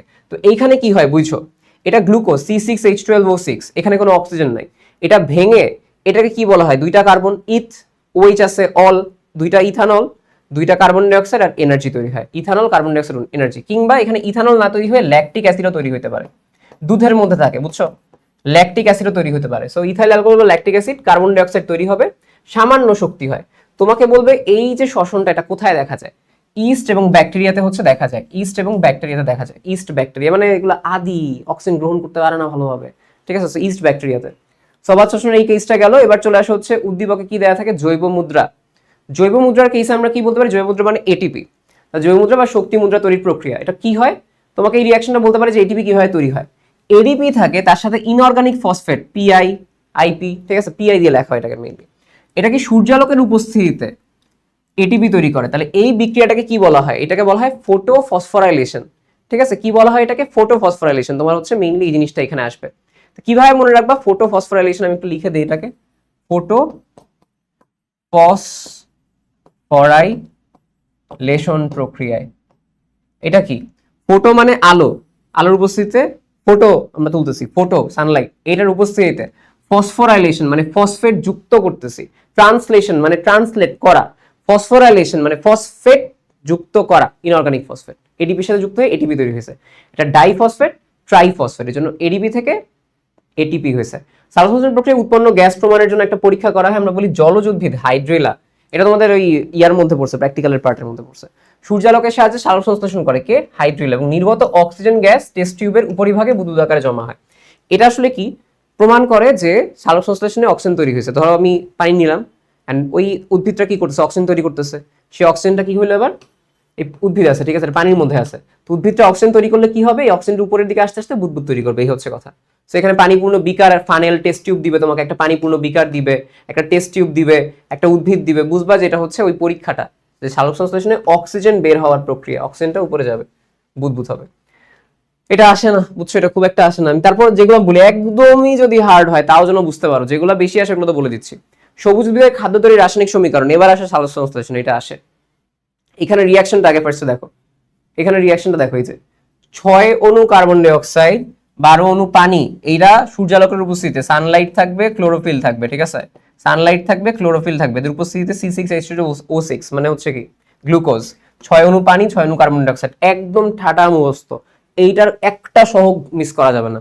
এদিকে 6-12, এদিকে 6-6, ঠিক আছে? 6-12, 6-6, এই হচ্ছে ওভারঅল আমাদের কাছে এখানে কথা। সো এইটা কোনোভাবে তুমি হচ্ছে মিস করতে পারবে না, ঠিক আছে? সো এইটা আমাদের কাছে কি, তোমাদের কাছে কি থাকবে? PQXY দিয়ে লুকানো থাকবে। ধরো এইটা এরকম ঢাকা থাকবে, বলবে এখানে কি থাকবে? এখানে পানি থাকবে। ধরো এটা ঢাকা থাকবে, বলবা কি থাকবে? এখানে থাকবে হচ্ছে গ্লুকোজ। তুমি এবারের পাতাটা দেখো, এবারের পাতা কি গ্রহণ করতেছে? পাতা এবার কার্বন ডাই অক্সাইড গ্রহণ করতেছে। পাতা কি বের করতেছে? মানে বের করতেছে বলতে তৈরি হচ্ছে গ্লুকোজ। পাতা কি বের করতেছে? অক্সিজেন বের করতেছে, ঠিক আছে, পানি বের করতেছে। তাহলে আমরা কি বলতে পারি? এত কিছু দেখার কিছু নেই, কার্বন ডাই অক্সাইড গ্রহণ করতেছে, অক্সিজেন বের করতেছে, মানে এটা আমাদের কাছে কি? এটা হচ্ছে আমাদের কাছে সালোক সংশ্লেষণ। অক্সিজেন গ্রহণ করলে শ্বসন। সো পাতা দেখলে মানেই যে তোমার মানে এটা হবে না।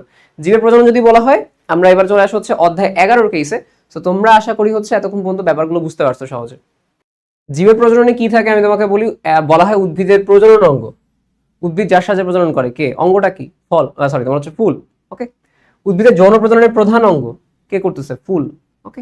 সো এইখানে বিভিন্ন অংশ থাকে, সেগুলো তোমাকে ডিটেক্ট করতে বলা হয়। বৃতি, দলমণ্ডল, পুংস্তবক, 4টা স্তবক থাকে, এগুলো তোমাকে হচ্ছে আইডেন্টিফাই করতে হয়। কিভাবে আইডেন্টিফাই করবে? এখানে আসো, ছবিটা দেখো। এই যে একদম বাহিরে নিচের এই যে এই পাতার মতো অংশ, এটাকে বলা হবে কি? এটাকে বলা হবে বৃতি। এই যে উঠলো জিনিসগুলো, এগুলো হচ্ছে কি? এগুলো হচ্ছে আমার পাপড়ি বা দল। এবার এই যে এখান থেকে সাপের মতো নাগিনের মতো সাইডগুলো যে বের হইছে, এগুলো হচ্ছে কি? এগুলো হচ্ছে আমাদের কাছে পুংস্তবক। পুংস্তবকের প্রত্যেকে পুংস্তবকের মধ্যে পড়ছে, এটাকে বলা হবে কি? পুরোটাকে পুংকেশর। পুংকেশর তুমি লিখবা কি? এটা পুংস্তবকের অংশ। এটাকে হচ্ছে একটি পুংকেশর, যা পুংস্তবকের অংশ হিসেবে নির্দেশ করছে। পুরোটা একটা কেশর, কেশর মানে চুলের মতো, পুরোটা চুলের মতো। এটা হচ্ছে পুং দণ্ড, এটা হচ্ছে পরাগধানী। তারপর তুমি এক্সপ্লেইন করবা। আর এই যে মাঝখানে রানীর মতো একজনকে সাজায় রাখছে, সে হচ্ছে স্ত্রী। তাহলে এটা স্ত্রী স্তবকের অংশ। গর্ভ, মুন্ড, গর্ভদণ্ড, গর্ভাশয়, ঠিক আছে? সো এটা হচ্ছে এখানে বলা হয়েছে উদ্দীপক নির্ণয় কথা বলেছে। গর্ভাশয়ের ভেতরের যে গঠন, ভেতরের গঠন তোমাকে আস্ক করা হয় প্রায়ই, যে এই যে গর্ভাশয় যখন আছে, গর্ভাশয়ের ভেতরে আমরা যে গঠনটাই ডিম্বকের মধ্যে আমরা কি কি পাবো এখানে? এইটা হচ্ছে কি? প্রতিপাদ। প্রতিপাদ মানে কি? প্রতিমুখে আছে। প্রতিমুখ মানে কি? অ্যান্টি, অ্যান্টি একটা অবস্থানে আছে, প্রতিপাদ, ঠিক আছে, উল্টা দিকে আছে তিনজনই। এটা হচ্ছে কি? এটাকে যদি বলা হয় এটা হচ্ছে গৌণ নিউক্লিয়াস। আর এইখানে দেখবা বড় একটা কোষ আছে, সাইডে দুটো ছোট, মাঝখানের যেটা, এটাকে বলা হয় ডিম্বাণু। আর সাইডের এই ডিম্বাণুটাকে হেল্প করে। ডিম্বাণু কি, ও প্রজনন করবে, তাহলে ওকে হেল্প দরকার। এই যে যেরকম যখন মায়েদের বাচ্চা হয় তখন কি অনেক হেল্প করার মানুষ থাকে না, সবাই তার কাজে হেল্প করে, সহকারী থাকে। ঠিক একইভাবে এইখানে ডিম্বাণু, তার পাশে থাকে সহকারী কোষ, তার উল্টা দিকে থাকে প্রতিপাদ কোষ, আর মাঝখানে থাকে গৌণ নিউক্লিয়াস। ওকে, সো এই ব্যাপারটা। সো এখানে বলা হচ্ছে তিনটা প্রতিপাদ কোষ, গৌণ নিউক্লিয়াস, একটা ডিম্বাণু, দুইটা সহকারী কোষ থাকে। ডিম্বকের ভেতরে স্ত্রী গ্যামেট গঠনের ধাপসমূহের কথা বলা হয়েছে এটা। সো স্ত্রী রেণু মাতৃকোষ বিভাজিত হয়ে 8টা নিউক্লিয়াস, এখানে দেখো 1 2 আর এই 3 3 6 8টা, এর মধ্যে 3টা প্রতিপাদ, এগুলো কথা টুকটাক তোমাকে বলবে। এটা তোমার হচ্ছে প্রশ্নটা আসবে হচ্ছে স্ত্রী গ্যামেটোফাইটের এই যে পরিস্ফুটনটা, সেটা হচ্ছে তোমাকে বলবে, বা ভ্রূণথলির কথা। উদ্দীপকে কি দেওয়া থাকবে? পরাগ রেণু থেকে সৃষ্ট গঠন। পরাগ রেণুর ক্ষেত্রে ভাই সহজ কথা, এরকম একটা অংশ থাকবে, এখান থেকে নালী বের হবে, এই নালীর একদম শেষে যে নিউক্লিয়াসটা থাকবে, বুঝবা এটা নালিকা নিউক্লিয়াস, নালীর শেষে যেটা নালিকা নিউক্লিয়াস, আর তার পেছনে দুইটা ছোট ছোট কমা আকৃতির দুইটা নিউক্লিয়াস দেখবা, ঠিক আছে? এগুলো হচ্ছে জনন নিউক্লিয়াস, এগুলো হচ্ছে কি জনন নিউক্লিয়াস, এই হচ্ছে কথা। সো আমরা বলি নালিকা কোষ জেনারেটিভ কোষ বিভাজিত হয়ে দুটি পুং গ্যামেট তৈরি করে, এই যেটা, এটা হচ্ছে পুং গ্যামেটের মাঝেই পড়ছে, জনন নিউক্লিয়াসের পার্টে পড়ছে, ঠিক আছে? তো জনন নিউক্লিয়াসটা ফার্স্টে ছিল, ওইটা তোমার হচ্ছে বিভাজিত হয়ে এই হচ্ছে পুং গ্যামেটটা তৈরি করছে, জনন নিউক্লিয়াস থেকে আসছে এটা। সো তুমি যদি দেখো যে এই জিনিসটা আসছে, এই যে দুইটা পি এর কথা বলছে, এই পি হচ্ছে কি ভাই? পি হচ্ছে পুং গ্যামেট, এটা গ্যামেট হিসেবে কাজ করছে, জনন নিউক্লিয়াস থেকে আসছে এটা বলবা। আর একদম শেষের দিকে দেখো এই দুইটা আছে না, এই যে দেখো একটু জুম হয় না কেন, এই যে শেষের দিকে দেখতেছো না, এটা কি? এটা হচ্ছে নালিকা নিউক্লিয়াস। ওকে, নালীর মধ্যে আছে নালিকা নিউক্লিয়াস, এই ফিগারটাই বেশি হচ্ছে আসলে তোমার যে জেনারেটিভ কোষ হচ্ছে সৃষ্টি হয়। পুং গ্যামেটোফাইটের উৎপত্তি নিয়ে এখানে মেইনলি সিকোয়েন্সটা থেকে পরাগরেণু স্থানান্তরের প্রক্রিয়া থেকে আসতে পারে উদ্দীপকে। পরাগরেণু কিভাবে স্থানান্তরিত হয়? স্বপরাগায়ন, পরপরাগায়ন। তো তোমাকে এই চিত্রটা দিতে পারে, দেখো এক ফুল থেকে আরেক ফুলে, এক ফুল থেকে আরেক ফুলে, কি জঘন্য ছবি। এইটা হচ্ছে মনে হয় কোন এক মৌমাছি আঁকছে, এটা হচ্ছে এখানে না কি আঁকছে আল্লাহ জানে। সো এটা হচ্ছে তোমার কি, এটা হচ্ছে একটা ফুল থেকে আরেকটা ফুলে নিয়ে গেছে, কি নিয়ে গেছে? পরাগরেণু, ঠিক আছে? তাহলে এটা হচ্ছে কি, এটা হচ্ছে আমাদের পরপরাগায়ন। আর দেখো এই যে এবার এই মাছি না পাখি যেটাই হোক, দুইটাই করতে পারে, ঠিক আছে? মাছির কথাই বললাম। সো এটা এইখান থেকে নিয়ে ও আবার ওর ফুলেরই আরেকটা জায়গায় নিয়ে গেছে, অর্থাৎ এইখানের পুংকেশর থেকে পরাগরেণু এনে ও এইখানের গর্ভাশয়ের মধ্যে দিয়েছে, তাহলে এটা কি? স্বপরাগায়ন। সো প্রক্রিয়া এক্স হচ্ছে কি? প্রক্রিয়া এক্স হচ্ছে স্বপরাগায়ন, প্রক্রিয়া ওয়াই হচ্ছে পরপরাগায়ন, দ্যাটস ইট। তো স্বপরাগায়ন একই, পরপরাগায়ন হচ্ছে আলাদা। ওকে, সেই ব্যাপারটা এখানে বলা হয়েছে। উদ্দীপকে কি দেওয়া থাকে? ডিম্বকের ভিতরে পুং গ্যামেটের প্রবেশ নিষেক প্রক্রিয়া, একটু কম আসে, বাট মেইনলি হচ্ছে তোমাদের কি থাকে যে তোমাদের ওভারঅল এই জায়গায় দেখো, এই জায়গায় এটা হচ্ছে কি ডিম্বকের পার্ট, আর এখান থেকে নালী তৈরি হয়েছে, একটু খেয়াল করো, এখান থেকে একটা নালী তৈরি হয়েছে, এখান থেকে কি তৈরি হয়েছে? একটা নালী তৈরি হয়েছে, এই নালী দিয়ে এবার ওই যে নালিকা নিউক্লিয়াস মনে আছে, এই যে নালিকা নিউক্লিয়াস, আর এখানে গ্যামেট থাকবে, এই গ্যামেট এবার ডিম্বাণুর মধ্যে প্রবেশ করবে। এটা হচ্ছে আমাদের নিষেক প্রক্রিয়ার মধ্যে পড়বে, ঠিক আছে? তো এই যে পরাগ নালিকা গর্ভদণ্ড ভেদ করে ভ্রূণথলি প্রবেশ করবে, পুং গ্যামেট ডিম্বাণুর সাথে জাইগোট, অপরটা গৌণ নিউক্লিয়াসের সাথে। এই যে দুইটা পুং গ্যামেট আছে, দুইটা পুং গ্যামেট না, একটা যাবে ডিম্বাণুর সাথে তোমার হচ্ছে যুক্ত হবে, আরেকটা হচ্ছে এই যে মাঝখানের যে তোমার গৌণ নিউক্লিয়াস আছে না, এর সাথে যুক্ত হবে। এই হচ্ছে তোমাদের কথা। সো কনসেপ্ট আশা করি তোমরা এই জায়গা থেকে পড়ছো, তাও বলে দিই, যেহেতু একবার রিভিশন দিচ্ছ আমার সাথে, তোমাদের জন্য সময় নষ্ট না হয়। গৌণ নিউক্লিয়াসটা আগে ছিল 2n, এখন আরেকটা গ্যামেটের সাথে মিলে হয়ে যাবে 3n। ডিম্বাণু ছিল আগে n, আরেকটা মনে করো পুং গ্যামেট এসে 2n তৈরি করবে, ঠিক আছে? তাহলে এটা হচ্ছে ট্রিপ্লয়েড হয়ে যাবে, ষষ্ঠ তৈরি করবে এটা 3nটা। সো গর্ভাশয় লম্বচ্ছেদের কথা বলছে, জীবের বংশগতির কথা বলছে, এটা কি? এটা ডিএনএ। সো তোমাকে যদি বলে বংশগতির রাসায়নিক ভিত্তি, দেখো ভূত হচ্ছে জম, ক্রোমোজোম, রাসায়নিক যদি বলা হয় তাহলে হচ্ছে কি একটা অ্যাসিড, অ্যাসিডকে deoxyribo nucleic acid, DNA. So বলা হচ্ছে পেঁচানো সিঁড়ির মধ্যে দেখতে পারতেছি অ্যাডেনিন, থাইমিন, এটিসিজি এগুলো থাকবে। সো এটা ডেফিনেটলি ডিএনএ এর কথা বলছে। এবার যদি মনে করো এই যে একটা সুতার কথা বলবে, একটা সুতা, এটা হচ্ছে কি এক সূত্রক নিউক্লিক অ্যাসিড, ওটা আরএনএ, সহজ কথা, ঠিক আছে? এবং এইখানে কোনটা থাকে না, তোমার যদি প্রশ্ন কঠিন আসে, যেরকম ডিএনএ তে এটিসিজি থাকে না, এখানে থাকে এইউসিজি, এখানে থাকে কি এটিসিজি, এটিসিজি, এখানে থাইমিনের পরিবর্তে এই ইউটা থাকে, ইউরাসিল থাকে। আরএনএ তে কি থাকে? ইউ, আরএনএ হচ্ছে কি ইউ। ওকে, সো এই হচ্ছে কথা। সো মাতৃ ডিএনএ থেকে নতুন ডিএনএ সৃষ্টির যে প্রক্রিয়া, এটাকে বলা হয় কি অর্ধ সংরক্ষণশীল পদ্ধতি ডিএনএ এর অনুলিপন, ঠিক আছে? এই হচ্ছে কথা। সো অর্ধ সংরক্ষণশীল পদ্ধতি পুরনো মাতৃসূত্র থেকে নতুন ডিএনএ, অর্থাৎ একটা এরকম ডিএনএ থাকে, সেখান থেকে হচ্ছে আমি দুইটা ডিএনএ তৈরি করব, এই হচ্ছে বলা হয়েছে। ডিএনএ ভেঙে বা আনজিপ মানে দুইটা খুলে একসাথে হচ্ছে ডিএনএ সুতা যে তৈরি করে তার ডায়াগ্রাম দেওয়া থাকে। সো দেখো একটু ডায়াগ্রামটা, এই যে দেখো, এটা হচ্ছে আস্তে আস্তে খুলে যায়, খুলে এই সূত্রটা থেকে একটা তৈরি হয়, এই সূত্র থেকে আরেকটা তৈরি হয়, এটাকে বলা হয় ডিএনএ অনুলিপন। বংশগতির ধারক বাহক দেয়া থাকে তোমার, তাহলে বংশগতির ধারক বাহক হচ্ছে কি ক্রোমোজোম, নিউক্লিয়াস, এগুলা, centromere, chromatid, satellite.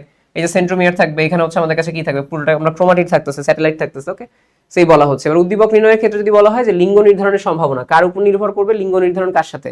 X x x Y এর সাথে, তাহলে পিতা এক্স ওয়াই থাকবে, মাতা এক্স এক্স থাকবে। তারপরে তোমাকে বলবে যে মানে তোমার হচ্ছে পুত্র সন্তানের জন্য দায়ী কে? পিতার ওয়াই ক্রোমোজোম, ঠিক আছে? এই হচ্ছে টুকটাক তোমাদের প্রশ্নগুলো আসবে। উদ্দীপকে কি দেয়া থাকে? এইটা খুব গুরুত্বপূর্ণ, ভুল করা প্রায়, শুনুন ভালো দেখো। বংশগত রক্ত শূন্যতার রোগ মানে কি? আমার এমন একটা রোগ যেখানে আমার রক্তে কি থাকে, অনেক আরবিসি বা হচ্ছে লোহিত রক্তকণিকা থাকে, রেড ব্লাড কর্পাসন। এইটা না ভেঙে যাচ্ছে বারবার বংশগত কারণে। এই ভেঙে যাওয়ার রোগটা কি? থ্যালাসেমিয়া। থ্যালাসেমিয়া এটা কি একটা বংশগত রক্তশূন্যতা, জিনগত রক্তশূন্যতা হয়। এবং তোমাকে বলবে এমন একটা রোগ যেখানে কন্টিনিউয়াসলি রোগীকে রক্ত দিতে হয়, ঠিক আছে, কন্টিনিউয়াসলি তাকে রক্তদান করতে হয়। কেন? কারণ তার রক্ত নাই দেহে, ভেঙে যাচ্ছে। তাহলে রক্ত কাকে দিতে হচ্ছে? থ্যালাসেমিয়ার মধ্যে। সো বাবা বাহক মা বাহক এটা তোমাদের আমি পড়াই দিছি যে কেমনে কি করবা, তোমরা মনে আছে তোমাদের এই যে আগের ভিডিওটা যাও, এটা দেয়া আছে আর কি। সো এইভাবে চিত্র দিবে, দেখো থ্যালাসেমিয়ার এম, এটা বলা হচ্ছে থ্যালাসেমিয়ার জিন। থ্যালাসেমিয়ার জিন এখানে বড় এম দিয়ে লিখছে, সুস্থ জিনকে লিখছে ছোট এম দিয়ে। ওকে, সো এরপর এটা ক্রস করাইছে আর কি। সো থ্যালাসেমিয়া রোগের বংশগতির কথা বলা হয়েছে। এবার দেখো উদ্দীপকে কি দেয়া থাকে? চোখে দৃষ্টিজনিত রোগ যেখানে, বা কালার ব্লাইন্ডনেস, লাল সবুজ রং পার্থক্য করতে পারে না। সেক্স লিঙ্ক প্রচ্ছন্ন অসুখ একটা। সেক্স লিঙ্ক মানে কি? এটা হচ্ছে এক্স ক্রোমোজোমের কারণে হচ্ছে, যা এক্স ক্রোমোজোমের মাধ্যমে ছড়ায়। তোমাদের দেখবে একটা ছবি দিবে, ওইটা তুমি বুঝবা না, উদ্দীপক আর হচ্ছে ইয়াতে সাদা কালো করে দাও, কিচ্ছু বুঝবা না। দেখবে এরকম ভাবে মাঝখানে দেখবে 74 সামথিং কিছু একটা লেখা আছে, বা কিছু একটা সংখ্যা লেখা আছে, বুঝবা এটা কালার ব্লাইন্ডনেস টেস্ট, কালার ব্লাইন্ডনেসের কথা বলছে এখানে। তো পিতামাতা স্বাভাবিক, ক্রসিং চেকার বোর্ড, এটা তোমাদের পড়াই দিছি। উদ্দীপকে কোথায় পড়াইছি কিছু আগের ভিডিওটায়। উদ্দীপকে কি দেয়া থাকে? এই যে তোমার বলা হয় প্রকট প্রচ্ছন্ন বৈশিষ্ট্য, বিশুদ্ধ লম্বা, বিশুদ্ধ খাটো, মটরশুটি গাছে, এরকম ভাবে চিত্র দেয়া থাকে যে টিটি থাকে, টিটি থাকে। তারপরে তোমার ক্রস করাইতে হয় 3:1 অনুপাত আসে, এটা তোমার ওভারঅল হচ্ছে এই জায়গায় আসে। এবার দেখো উদ্দীপকে কি দেয়া থাকে? জীবে টিকে থাকার সংগ্রাম, নতুন প্রজাতির উৎপত্তি। তোমাকে একটা ডায়াগ্রাম দিতে পারে যে অস্তিত্বের জন্য সংগ্রাম, প্রকরণ, প্রাকৃতিক নির্বাচন, এগুলো আসলে কিসের মধ্যে পড়ছে? আমাদের ডারউইনের যে হচ্ছে বিবর্তন মতবাদ তার মধ্যে পড়ছে। এটা বলে আইডেন্টিফাই করে তারপরে বলবা। সো এটা তোমার একদম মানে প্যাচ লাগার কিছু নেই, দেখলেই বোঝা যায় ডারউইনের বিবর্তন। এবার দেখো শক্তি প্রবাহের ধারাবাহিকতা, এটা উদ্দীপকে দেয়া থাকে। যখন শৈবাল থেকে ছোট মাছ খায় বাজ পাখি, আবার ঘাস থেকে পতঙ্গ, এরপরে ব্যাঙ, এরপরে সাপ, এরপরে বাজ পাখি। সো উৎপাদ থেকে তৃণভোজী মাংসাশী সর্বোচ্চ পর্যায়ে খাদক স্থানান্তরিত হয়। তোমাকে একটা প্রশ্ন আসে, কোন পর্যায়ে সবচেয়ে বেশি পরিমাণে শক্তির অপচয় হয়? যেখানে বেশি পরিমাণে খাদক থাকবে, মানে বেশি পরিমাণে তীর চিহ্ন আছে, সেটা হচ্ছে বেশি অপচয় হয়। ওকে, কারণ এখানে শক্তি কি হয়? 10% করে করে কমতে থাকে প্রত্যেক ধাপে। সেটা হচ্ছে কি একটা খাদ্য শৃঙ্খলের মধ্যে পড়ছে আর কি। ঠিক আছে, খাদ্য শৃঙ্খল ওভারঅল একটা খাদ্য জালকে এখানে ইন্ডিকেট করতেছে, যে এই যে একটা খাচ্ছে, একটা খাদ্য শৃঙ্খল, অনেকগুলো নিয়ে একটা খাদ্য জাল তৈরি হচ্ছে। তো বলা হচ্ছে কোনটা এখানে আমাদের কাছে উদ্দীপকে কি দেওয়া থাকে। সো এটা কিন্তু বইলো এখানে হচ্ছে অনেকগুলো খাদ্য শৃঙ্খল নিয়ে খাদ্য জাল, একটা জালের মতো তৈরি হয়েছে। সো এইভাবে তোমার যদি সিকোয়েন্স বলে খাদ্য শৃঙ্খল বলবা। উদ্দীপকে কি দেওয়া থাকে? পুষ্টি স্তরের জ্যামিতিক রূপ। ভূমিতে কে থাকে? উৎপাদক। ক্রমান্বয়ে উপরের দিকে খাদকের সংখ্যা কমতে থাকে। দেখো নিচে শক্তি সবচেয়ে বেশি থাকে, একটা পিরামিড, শক্তি পিরামিড। উপরে যাবা শক্তি কমতে থাকে 10% করে। সেটা কি পিরামিডের মতো দেখায়, শক্তির পিরামিড। এবার তোমাকে যদি বলে ধনাত্মক আন্তঃসম্পর্ক, তখন তুমি দেখবা কি যে এরকম ভাবে দেয়া আছে যে একটা মূল আছে, শিম গাছের মূল, এখানে নোডিউল, নোডিউল মানে গোটা বা টিউমার চিন্তা করবা। নোডিউল মানে কি? গোটা বা টিউমার। তাহলে এইগুলা কেন? এগুলা ধনাত্মক আন্তঃক্রিয়া। ঠিক আছে, ধনাত্মক আন্তঃক্রিয়া। এখানে কি শিম গাছের ব্যাকটেরিয়া নোডিউল তৈরি করতেছে, উভয় উপকৃত। কেন? কারণ এ হচ্ছে নাইট্রোজেন তৈরি করতেছে। আমরা কি উদ্ভিদে নাইট্রোজেন সার দেই না? তাহলে ও যদি তৈরি করে দেয়, নাইট্রোজেনটা গ্রহণ করতে পারতেছে। তাহলে এদের মধ্যে কি হচ্ছে? এদের মধ্যে হচ্ছে শিম গাছের এই যে ব্যাকটেরিয়াটা আছে, এটা নোডিউলটাকে একটা ব্যাকটেরিয়া আছে এর মধ্যে, তার সাথে শিমের মধ্যে একটা আন্তঃসম্পর্ক আছে, মিউচুয়ালিজম বলতেছে আমরা, ধনাত্মক আন্তঃসম্পর্ক।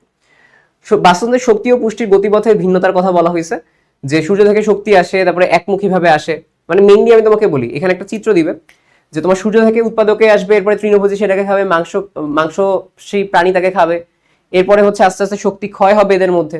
ওকে, তারপরে ধরো এই যে মাংসাশী প্রাণী, এটা হচ্ছে মারা যাবে, মারা গিয়ে বিয়োজক মাটিতে মিশে যাবে, তারপরে সেটা আবারও মাটিতে চলে আসবে, আবার উৎপাদকের কাছে চলে আসবে। এই হচ্ছে কথা। এইটা হচ্ছে একটা কি, শক্তির একটা কথা বলা হয়েছে, যে সূর্য উৎপাদক খাদ্য যে ফ্লো চার্ট আছে, পুষ্টির ভান্ডারটা যেটা, এটা আবারও চলে আসতেছে উৎপাদকের কাছে।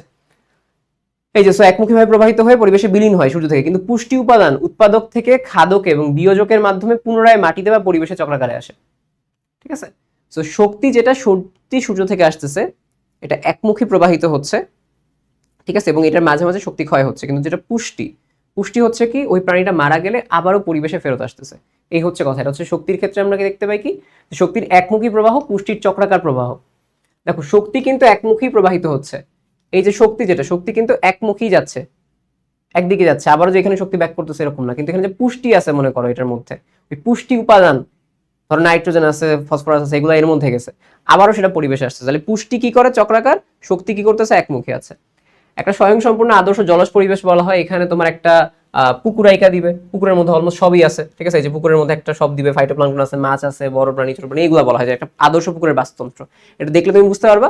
আর এখানে একটা জিনিস বলা হয় যে সবুজ উদ্ভিদ থেকে যদি কোনো কিছু শুরু না হয়, দেখো যেমন দেখো ছোট মাছ থেকে শুরু হয়েছে, তাহলে এই ধরনেরকে বলা হয় অসম্পূর্ণ খাদ্য শৃঙ্খল। খাদ্য শৃঙ্খলের শুরুতে অবশ্যই তোমার হচ্ছে কি থাকতে হবে, তোমার ডেফিনেটলি এই জায়গায় হচ্ছে যে উৎপাদকটা সেটা থাকতে হবে, উৎপাদক নাই এখানে, তো এটা ডেফিনেটলি কি হবে, অসম্পূর্ণ খাদ্য শৃঙ্খলের মাঝে পড়ছে।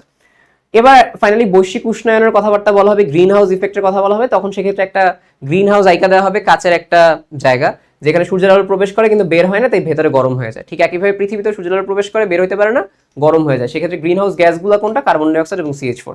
আশা করি তোমাদের উদ্দীপক আইডেন্টিফিকেশনের সাথে তোমার প্রতিটা কি কি লিখতে হবে প্রত্যেকটা বিষয় হচ্ছে ক্লিয়ার হয়ে গেছে, ঠিক আছে। সো এই হচ্ছে আমাদের কাছে এখানে মেইনলি কথা। আশা করি তোমাদের প্রতিটা টপিক ক্লিয়ার হয়েছে এবং MCQ CQ যেটাই থাকুক প্রতিটা বিষয় তোমরা ক্যাচ করে নিতে পারবা না। এবার আমাকে জানাও যে হ্যাঁ ভাই পারবো, উদ্দীপক নির্ণয় শেষ, এবার বায়োলজি এক্সামটা খুব ভালোভাবে দিয়ে জানাও আমাকে যে তোমাদের এক্সাম কেমন হয়েছে। ওকে, সো আল্লাহ হাফেজ সবাইকে।